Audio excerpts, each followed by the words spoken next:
श्री स्वामी समर्थ.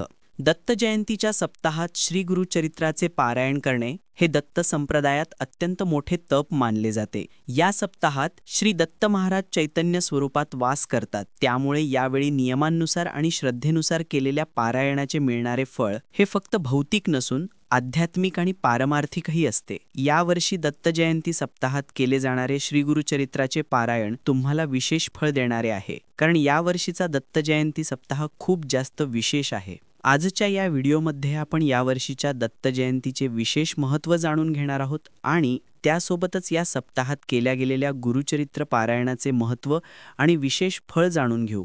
पारायण न करता देखील या सप्ताहात केली गेलेली दत्तोपासना तुम्हाला खूप जास्त फायदा करून देणार आहे.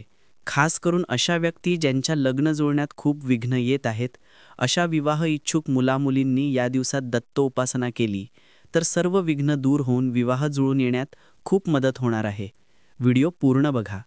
यावर्षी 4 डिसेंबर 2025ला गुरुवार या दिवशी दत्त जयंती येत आहे.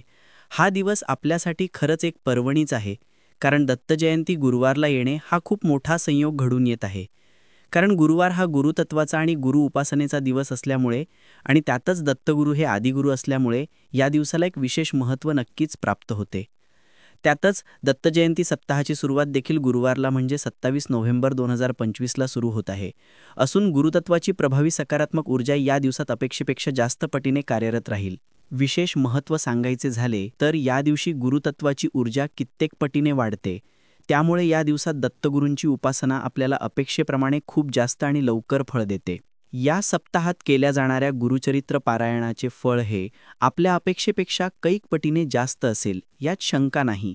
यावर्षी दत्त जयंती गुरुवारला येत आहे हे एक विशेष तर आहेच, पण त्याहून जास्त महत्त्वाचे आहे की दत्तगुरूंचे जे जन्म नक्षत्र आहे तेच नक्षत्र म्हणजे मृगशीर्ष नक्षत्र या दिवशी राहणार असल्याने या दिवशीच्या दत्त उपासनेला विशेष महत्त्व प्राप्त होते.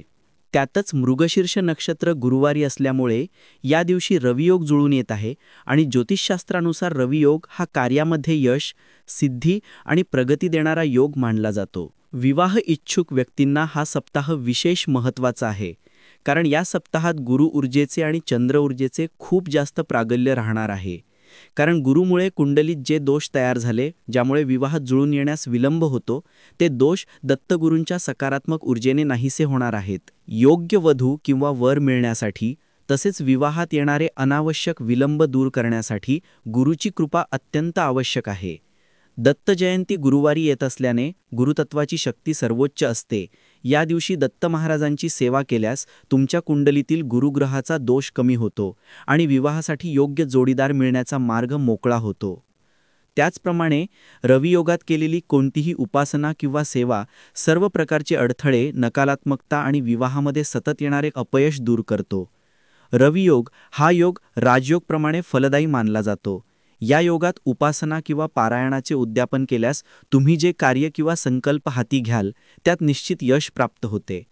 खरोखर यावर्षी दत्त जयंतीला गुरुवार, पौर्णिमा आणि रवियोग यांचा त्रिवेणी संगम होत असल्यामुळे हा दिवस दत्तकृपा आणि भौतिक सिद्धी प्राप्त करण्यासाठी सिद्ध महायोग बनवत आहे. म्हणून यंदाच्या दत्त जयंती सप्ताहात दत्तोपासना किंवा गुरुचरित्र पारायण नक्की करा. विवाह इच्छुक व्यक्तींनी या सप्ताहात दत्तोपासना कशी करायची आणि या सप्ताहात आपल्या घरीच शास्त्रोक्त पद्धतीने आणि सर्व नियमात श्री गुरुचरित्र पारायण कसे करायचे, या दोन्ही टॉपिकवर आम्ही लवकरच डिटेल माहितीसह व्हिडिओ घेऊन येणार आहोत. त्यासाठी या चॅनलला आजच सबस्क्राईब करा. मी दिलेली माहिती तुम्हाला आवडली का कमेंट करून नक्की सांगा आणि लाईक करायला विसरू नका. भेटूया पुढच्या व्हिडिओमध्ये. श्री स्वामी समर्थ.